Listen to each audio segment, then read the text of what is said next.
Olá, boa noite a todos. Nós estamos começando a nossa segunda aula do curso Direito e Sociedade. Começamos na última sexta-feira, fazendo uma introdução sobre a parte que nos interessa do nosso curso historicamente, cuidando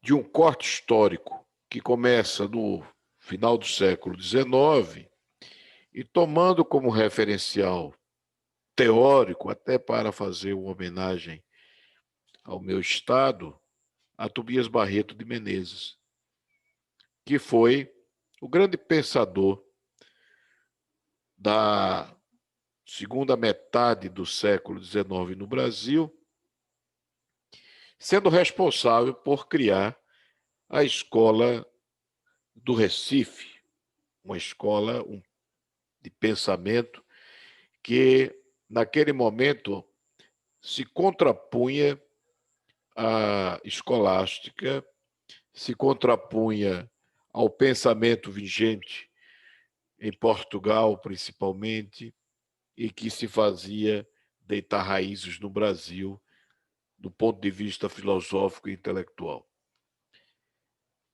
E cria uma aproximação, pela primeira vez, de uma nova postura filosófica que nasce na Alemanha,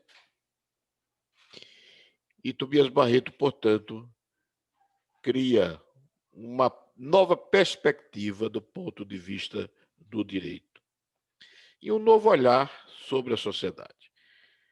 Como eu falei na aula passada, e não custa lembrar, Tobias Barreto era um mulato, livre, mas tinha na sua pele, na sua feição, a presença forte do negro que ainda era escravo no Brasil. Isso é muito significativo, porque ao tratar de direito e liberdade e da construção de direitos, e ao incorporar no seu pensar filosófico, jurídico, perspectivas de construção de direito, isso vai ser extremamente importante. Sem contar que o mundo, no momento em que Tobias Barreto vive, atravessa também grandes revoluções. E eu estou falando agora da revolução da evolução dos direitos fundamentais. Estou falando também, de certa forma, da própria evolução da sociedade política no mundo. O mundo que sai da Idade Média, da Idade das Trevas e parte para a construção de um Estado de direito. E isso nós temos, 100 anos antes, importantes manifestações do ponto de vista concreto que apontam esta direção. Não vou voltar muito mais no tempo, mas eu teria como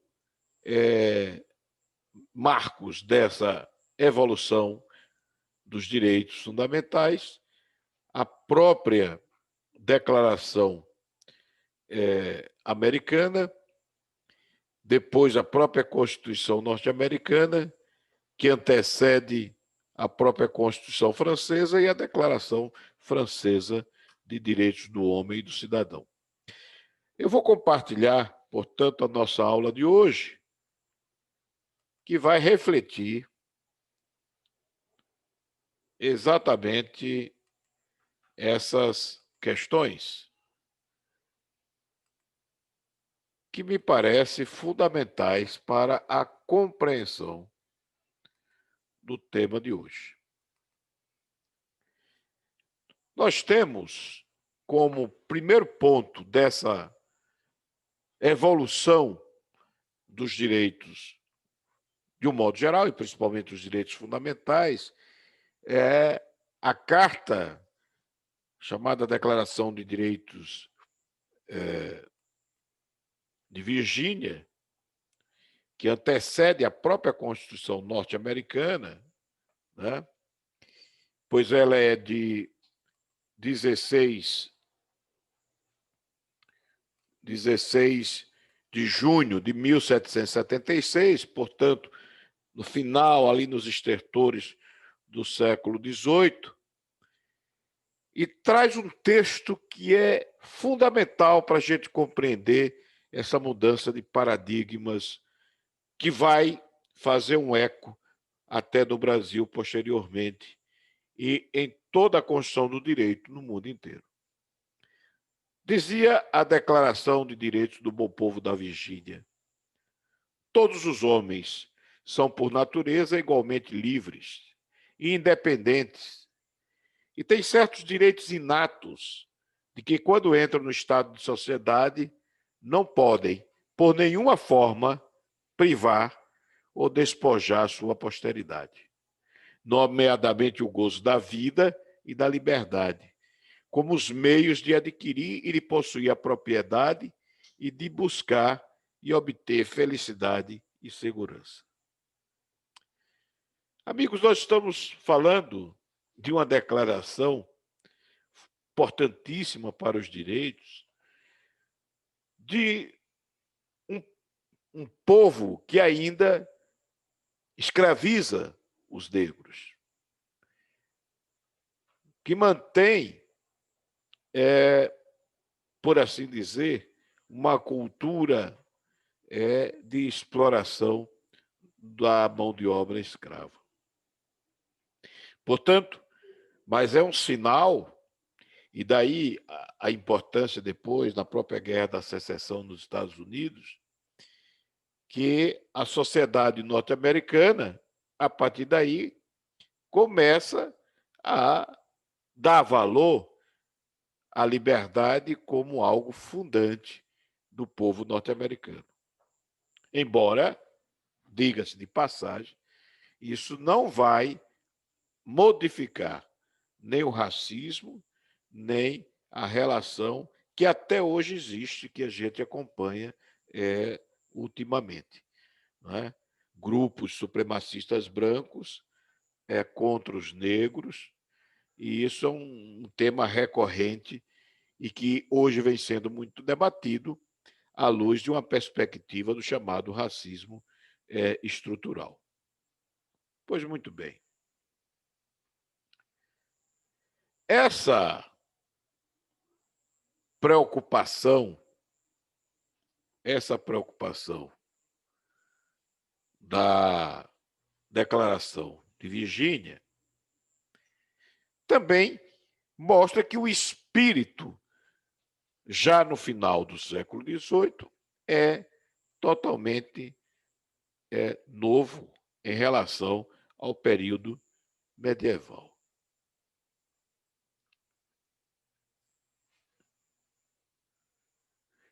E nós vamos ter, logo depois, em 1787, portanto, já o nascimento dos Estados Unidos da América com a Constituição Americana de 1787 e que recebe como influxo de primeiros direitos fundamentais exatamente aqueles já declarados na Carta que nós vimos da Virgínia.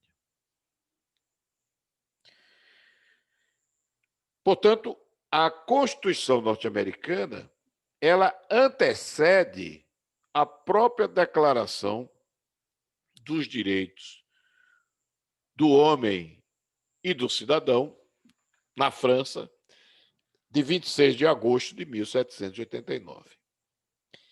E aqui eu chamo a atenção para o artigo 1º dessa declaração, para fazer uma ponte com aquilo que está na Declaração de Virgínia. Os homens nascem e são livres e iguais em direitos. Vejam, senhores, que na Declaração de Virgínia há um detalhezinho que seria: os homens são livres desde que ingressem no estado de sociedade.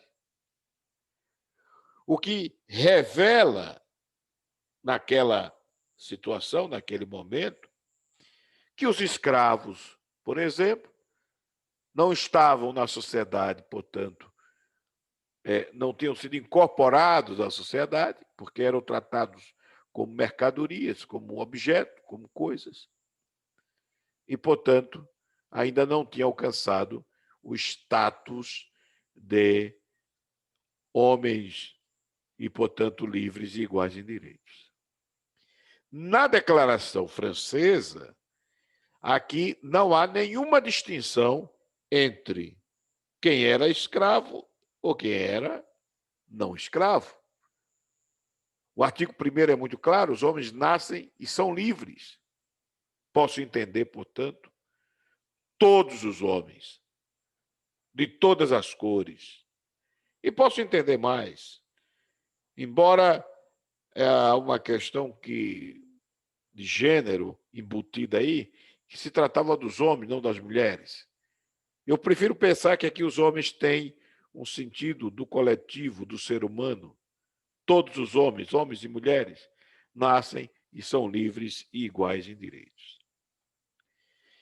E vem mais um comando interessante nessa declaração, mais uma declaração, né? Porque não é uma norma. As distinções sociais só podem fundamentar-se na utilidade comum. Então, não pode haver nenhuma distinção social se não for para atender o princípio da liberdade e da igualdade, segundo a Declaração de Direitos do Homem e do Cidadão. E essa declaração vai influenciar a Constituição Francesa de 1791, como nós sabemos, e vai trazer também toda uma construção, primeiro, de um Estado de direito, onde se procura garantir a liberdade e a igualdade, principalmente a liberdade, agora garantida pelo Estado, porque ela se faz com respeito à lei, e a lei maior, que é a Constituição de cada Estado. E aí, a questão dos direitos fundamentais, é importante a gente entender, vai evoluindo. Então, nós estamos final do século XVIII, começo do século XIX, e durante todo o século XIX vai se construindo uma cultura, eu diria, do Estado liberal, onde o foco era a liberdade, mas com muitos problemas e muitas dificuldades. Vai garantir, por exemplo, que os mais ricos fiquem mais ricos, que os pobres, homens, mulheres e crianças, fossem explorados como empregados, como operários, ou como os negros no Brasil, durante quase todo o século XX, como mão de obra escrava, que fez enriquecer os barões do café, os senhores de engenho da cana-de-açúcar. E isso tudo era dentro daquela visão de um Estado liberal, mas um Estado que ainda não tinha percebido a grandeza e a importância dos chamados direitos de liberdade. Esses direitos de liberdade que vão ser depois questionados, como nós vamos ver, porque eles não atendem à necessidade humana. Por isso que a ideia de direito e sociedade, essa relação como uma construção cultural.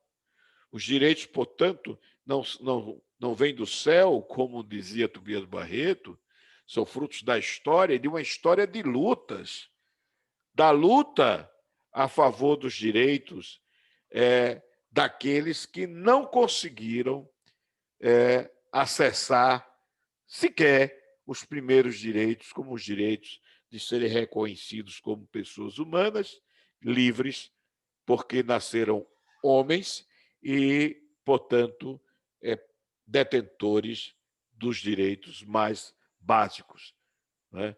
Como os direitos de ir e vir, o direito de se alimentar, de sobreviver. E essa distinção é importante porque não se trata somente de uma questão dimensional, somente da questão da liberdade naquele momento, né? É uma questão muito mais ampla. E aí tem um contraponto aqui da contribuição de Karel Vazak, que originalmente vai trazer a expressão direitos de liberdade como direitos de primeira geração, ou como os direitos sendo geracionais, ou seja, a cada momento, por conta da luta, por conta da busca pela afirmação histórica desses direitos, é que se vai construindo geracionalmente, e não apenas dimensionalmente, os direitos dos homens, das mulheres e das crianças, por assim dizer. Em 1979, Karel Vazak, que era diretor do Departamento Jurídico da Unesco, ao proferir uma aula, a aula inaugural da 10ª sessão do Instituto Internacional dos Direitos Humanos em Estrasburgo, ele vai praticamente, originalmente, dizer que os direitos fundamentais, os direitos dos homens, os direitos das mulheres, os direitos de todos, portanto, eles vão sendo construídos geracionalmente. E ele tem razão. Porque esses direitos da chamada primeira geração, eles se conectam, por exemplo, com o Estado liberal. Essa conexão, ela é o ponto inicial de uma construção inteira que vai desbordar naturalmente dialeticamente, numa oposição, eu diria, numa oposição necessária até, numa oposição fundamental, não é? Numa oposição, eu diria, tão essencial para que se reforce esses direitos da primeira geração.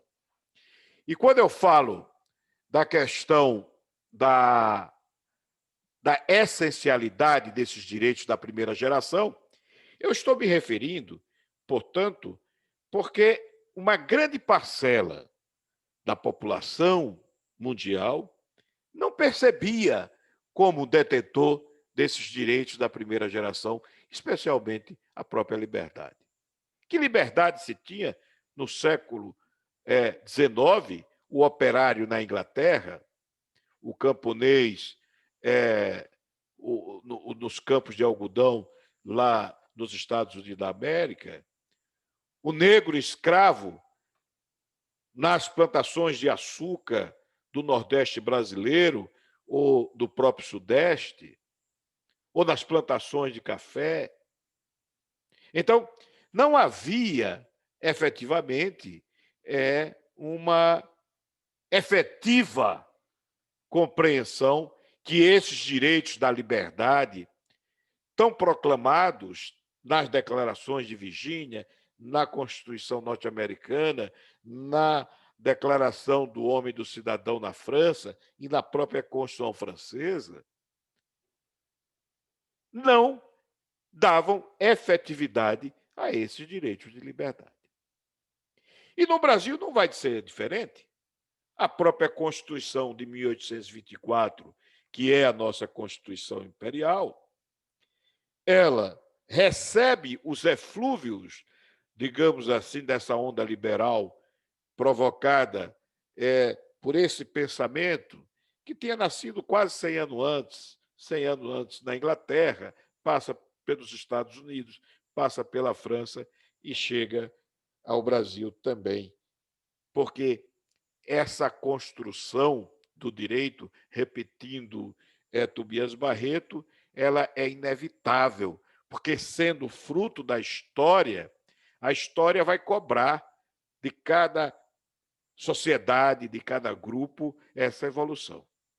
E por isso mesmo, nós vamos perceber que o Brasil, a partir de 1824, logo depois da independência, começa a viver um Estado liberal, mas de um contraponto muito grande com a própria questão da escravidão, que começa a ser discutida, né, em movimentos anti-escravagistas. E não somente isso.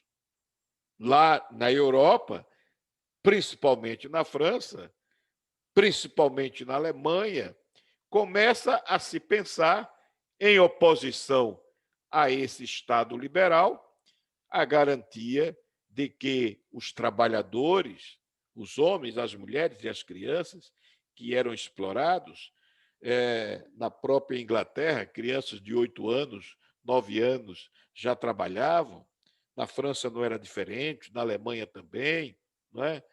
E no Brasil era muito comum, se a gente pegar alguns cronistas da época ainda do Império, né, como as crianças pobres começavam a trabalhar muito cedo, né, seja ainda no período da escravatura, seja logo depois, com a lei do ventre livre, porque o filho do escravo nascia livre, porém continuava trabalhando desde cedo em troca da comida, em troca da habitação, nas fazendas e nas plantações de cana-de-açúcar.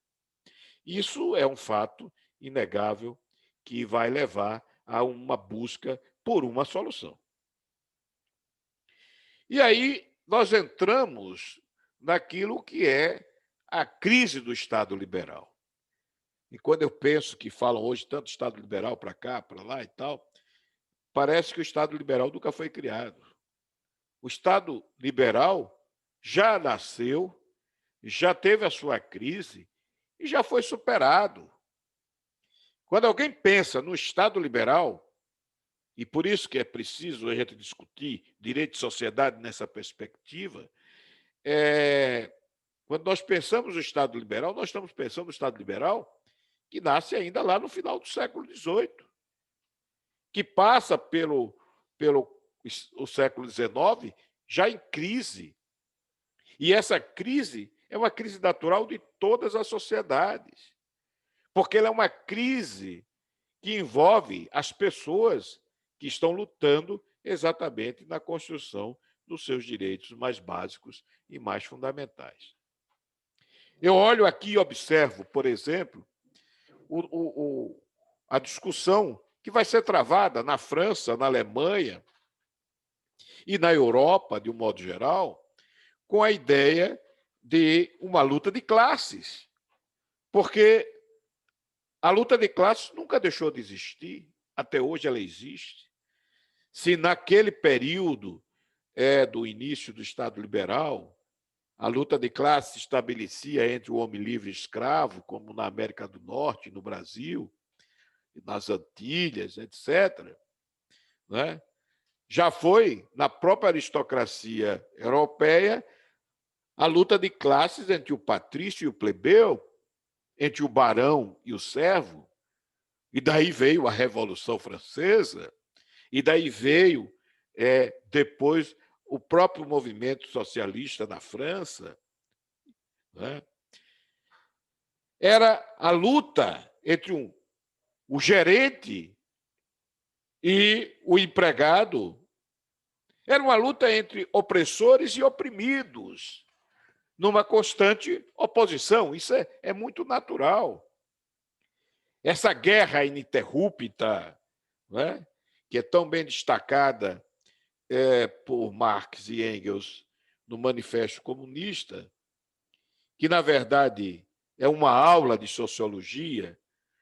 As pessoas, às vezes, não entendem e têm medo de se referir a Marx e a Engels, como se isso fosse uma coisa ruim, fosse falar de uma ideologia. Esquecem que Marx era um estudioso da economia e do processo econômico como tal acontecia naquele momento. Engels era mais ideológico, mas Marx tinha uma perspectiva de ver que uma sociedade não poderia crescer, não poderia se desenvolver se tivesse naquele estágio que estava do Estado liberal inicial. Né? Porque essa oposição ia chegar no momento que ia levar a uma explosão, e como levou, com toda certeza. E aqui eu me refiro a uma questão que é muito interessante, porque nós estamos falando de uma crise do Estado liberal e que tem a ver com o direito também, com o direito constitucional, com a forma como o Estado se organiza, e que isso reflete na vida das pessoas, na vida comum das pessoas. Então, nessa crise, começa a surgir coisas como a questão do direito do trabalhador, porque o trabalhador, embora livre, não tinha esses direitos. Trabalhava horas a fio, recebia um salário que o patrão queria pagar e, consequentemente, isso era uma fonte de exploração muito grande que levava muitas vezes à morte, a doenças, e sem nenhuma assistência e sem nenhuma preocupação do Estado em proteger aquele que ele disse que era detentor de direitos em suas declarações anteriores. Pois muito bem. A Europa começa a sofrer esse levante de ideias, mas acontece um fato muito interessante, porque quem vai sofrer com uma revolução que praticamente sai do período antecedente ao Estado liberal, já direto para o Estado social, vai ser a Rússia, que era um país enorme no leste europeu, atrasado, extremamente agrícola, com extensões desérticas, porque não tinha gente, áreas extremamente inóspitas, com muito gelo, com muita dificuldade, portanto, de se acessar às mínimas condições de vida, de uma vida saudável. Mas vivia um momento ainda de monarquia, né, com os czares. E o que é que acontece? Acontece que essas ideias, as ideias que agora já não mais discutem a questão da monarquia absolutista, porque essa já tinha caído há 100 anos atrás, vai afetar a Rússia, que ainda tem uma monarquia absolutista. E aí aparece a Revolução Bolchevique de 17, onde os trabalhadores, os camponeses, tomam o poder e fazem a primeira experiência socialista desse movimento de fluxo e contrafluxo da história do Estado e do direito também. Porque se lá ainda sequer tinha avançado para o início das declarações básicas do direito, agora já ultrapassa, digamos assim, e passa já além do Estado liberal para cumprir aquilo que Marx e Engels já vinham preconizando numa verdadeira revolução da sociedade e que acontece na Rússia com toda certeza. Mas isso não é suficiente, não é? Porque a tradição comunista, socialista, e a experiência que vai vai nos dar lá na Rússia, não é ainda o ideal para dar ao homem, como ser humano, a garantia daqueles direitos básicos e fundamentais. Nós vamos sentir que toda a sociedade continua vivendo, de certa forma, num grande dilema entre o desenvolvimento e um mínimo de garantias a direitos fundamentais que dessem dignidade. Dignidade. Então, o final do século XIX para o começo do século XX é extremamente importante porque, ao mesmo tempo que as ideias liberais se sucedem, há um contraponto, que é essa busca por um Estado que respeite e atenda as pessoas todas. E esse seria o Estado social, com toda certeza. Obviamente que aí nós vamos ter alguns direitos que vão sendo construídos à força da luta. E eu me refiro agora, nesse período também, os trabalhadores da Rússia tomando poder, os trabalhadores na Inglaterra, nos Estados Unidos, na Europa continental, ocidental e no Brasil, também discutindo seus direitos básicos, a sua perspectiva de ser respeitado. O Brasil com certo atraso, porque o Brasil, enquanto já se discutia direitos trabalhistas na Inglaterra, na França, na Alemanha e até nos Estados Unidos, o Brasil está no final do século XIX ainda com a escravidão. E quando é declarada a liberdade dos negros no Brasil, por exemplo, o que é que nós temos? Um caos, uma crise total, porque ela foi feita de maneira totalmente equivocada. Não se dá, de repente, o direito à liberdade sem a respectiva contrapartida de garantir a dignidade daqueles que estão sendo libertos. E gerou, e aí, para a gente entrar numa discussão mais atual entre direito e sociedade que nasce naquele momento, gerou o que estamos vendo ainda nas grandes cidades. Os negros libertos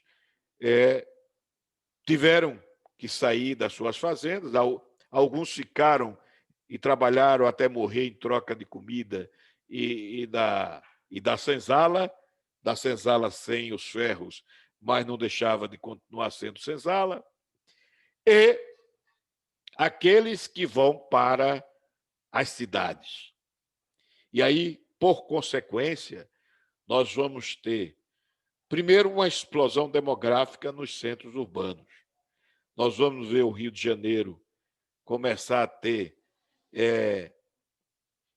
as favelas, fruto exatamente dessa desordenada explosão demográfica no Rio de Janeiro, que era a capital federal. Como vamos ter também em São Paulo, como vamos ter em outras cidades maiores, essa concentração de pessoas que deixam o campo, escravos, agora libertos, né, em busca de uma vida melhor, em busca do sonho daqueles direitos que deveriam estar garantidos, eles vão para as cidades e se deparam com a outra realidade. Essa, infelizmente, é uma chaga que nasce pela falta do planejamento e pela falta da visão de que os direitos fundamentais não bastam ser declarados. Os direitos fundamentais, eles devem ser garantidos, eles devem ser concretizados. Não tem sentido declarar um direito fundamental e não se ter a concretização. É como enganar uma criança com um doce falso, com um bolo cenográfico e não um bolo de verdade. Então, é muito importante que a gente tenha essa noção. Mas, retornando à questão desses direitos novos. Mas não são só os direitos dos trabalhadores, dessa nova forma de trabalho assalariado que surge no Brasil, e que surge na Europa, e que surge nos Estados Unidos, na Inglaterra. Existem também outras questões que são fundamentais. Por incrível que pareça, nesta época, havia também uma exploração do trabalho das mulheres. Só que as mulheres trabalhavam na Inglaterra, trabalhavam na França, trabalhavam na Alemanha, trabalhavam nos Estados Unidos, mas era uma mulher invisível enquanto ser humano, enquanto detentora de direitos fundamentais. A participação política da mulher, por exemplo, a mulher que não poderia escolher, não poderia votar, que não poderia ser candidata, que não poderia ser eleita. Então, aqui nós vamos conectar essa construção de direitos, ainda nesse período chamado Estado Liberal, de vários segmentos da sociedade que não tinham acesso a direitos como cidadão. E se dizia com muita clareza, até para poder espantar, tirar as mulheres do papel que elas deveriam ter, dizia, não, a declaração é do homem, os direitos são do homem e não das mulheres. Então, essa questão sexista, infelizmente, contribuiu para um atraso dos nossos direitos, da nossa sociedade também. As mulheres tiveram que ir à rua, mulheres foram assassinadas, presas na Inglaterra, nos Estados Unidos, porque pleiteavam o direito de votar. No Brasil, as mulheres não tinham acesso à educação sequer, e quando se tinha educação, era uma educação limitada. A mulher, no máximo, chegava a fazer o curso normal, aquelas que tinham as condições econômicas e os pais com a cabeça mais liberal, né? Elas estavam destinadas à função máxima de serem professoras primárias, e não mais que isso. Não se imaginava uma mulher na faculdade de Direito, embora já existisse faculdade de Direito, nas faculdades de Medicina, nas faculdades de Engenharia, ou qualquer outro tipo de curso superior, porque a mulher sequer era considerada um sujeito dotada de toda a capacidade e dotada, portanto, de acesso a todos os direitos fundamentais, inclusive esse da formação e da educação. E foi preciso uma luta muito grande para que as mulheres no mundo, e não somente no Brasil, tivessem, já no século XX, o direito a ter acesso ao curso superior, ter acesso à votação, poder ser cidadã, no sentido de ser eleitora e poder, com o seu voto, contribuir para a escolha dos detentores do poder escolhidos pelo povo, sejam parlamentares ou executivos, e ser também sujeito capaz de exercer a cidadania agora como capazes de se candidatar e receber o sufrágio dos seus cidadãos, dos seus eleitores. Essa é uma luta também muito, muito brava que vai se tomar, e no Brasil demora bastante, não é? E aqui, só fazendo um corte epistemológico muito rápido, ao próprio Código Civil de 1916, e eu ainda estudei por ele, porque ele teve vigência até bem pouco tempo, e com algumas alterações ao longo do tempo, obviamente, né? Mas logo no seu início, as mulheres As mulheres eram tidas como pessoas semi-capazes. As mulheres casadas dependiam da autorização do marido para exercer qualquer atividade e praticar qualquer ato da vida civil. Elas eram assistidas pelo marido. Ou seja, elas saíam do jugo do pai, né, para o jugo do marido, como se fosse alguém semi-incapaz, que não pudesse tomar decisões, que não pudesse exercer a sua cidadania e ser sujeito de direitos. Nós estamos falando, portanto, já de quase da primeira quadra do século XX, 1916, e que perdurou, né, até muito mais, quando rompe o Estatuto da Mulher Casada, rompe e ela se liberta dessa história de depender de autorização do marido.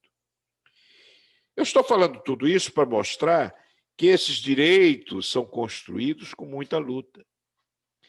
Se fala muito, o Congresso representa o povo, representa a sociedade e legisla de acordo com os anseios da sociedade. Não é verdade. Porque se a sociedade não se mobiliza, se os segmentos da sociedade não buscam exatamente lutar pelos seus direitos, em qualquer tempo da história, os legisladores não conseguiam colocar isso no papel como normas. Isso é muito claro. Então, toda essa trajetória legislativa, já do século XX para cá, todo ele vai sendo construído à base de lutas, de muita luta, de muita discussão, de muita cobrança, e cobrança daquele que pode fazer a lei. E aqui eu abro um parêntese que é muito importante, porque parece que quando a gente fala dessa luta, a gente pensa num algo assim muito violento. Não, a luta é de convencimento. Daí o papel de uma boa educação, o papel de uma boa formação, daí o papel fundamental da imprensa em todos os tempos. Então, no final do século XIX, começo do século XX, o papel fundamental dos jornais, né? Hoje nós temos o papel fundamental das mídias modernas, como essa que nós utilizamos para dar uma aula, mas no começo do século XX existia já o rádio, com o surgimento do rádio, um instrumento muito forte, muito importante, porque alcançava locais e pessoas que não tinham acesso à imprensa escrita, até porque, no nosso país, por exemplo, o número de analfabetos era imenso, né? Para se ter uma ideia, 99,9% dos escravos que foram libertos eram analfabetos. E muitos daqueles que nasceram livres, por força da lei do ventre livre, também não tiveram possibilidade de aprender a ler e a escrever. E aqueles que foram libertados depois dos 60 anos, também esses não tinham mais como aprender e eram e continuavam analfabetos. E toda uma sociedade vai se formando que vai perdendo acesso a esse direito de grandes analfabetos, uma população imensa de analfabetos. Até hoje, o Brasil, por exemplo, tem uma marca muito grande de pessoas que não sabem ler nem escrever. E pior do que isso, além das pessoas que não sabem ler nem escrever, nós vamos encontrar pessoas que mal sabem assinar o nome, mas não sabem ler, e se dizem alfabetizadas, né? E eu não vou entrar nem na questão de muitas pessoas jovens que terminam o ensino básico, o ensino fundamental, primeira parte do ensino fundamental, que corresponde ao antigo primário da minha época, que saem, seria hoje a quarta, quinta série do ensino fundamental, saem analfabetos funcionais, incapazes de ler, de compreender o que lê, de escrever e de se expressar na língua portuguesa. Não é? Isso é muito grave. Enquanto eu não sei agora o número exato, a última vez que tive contato com a estatística, me parece que chegava a 18 milhões de analfabetos no Brasil. Enquanto isso, aqui vizinho, na Argentina, por exemplo, o número de analfabetos é muito pequeno. Alguém pode dizer, mas a população da Argentina é muito menor do que a do Brasil. Mas proporcionalmente também o Brasil é muito mais rico que a Argentina e poderia ter alfabetizado mais gente.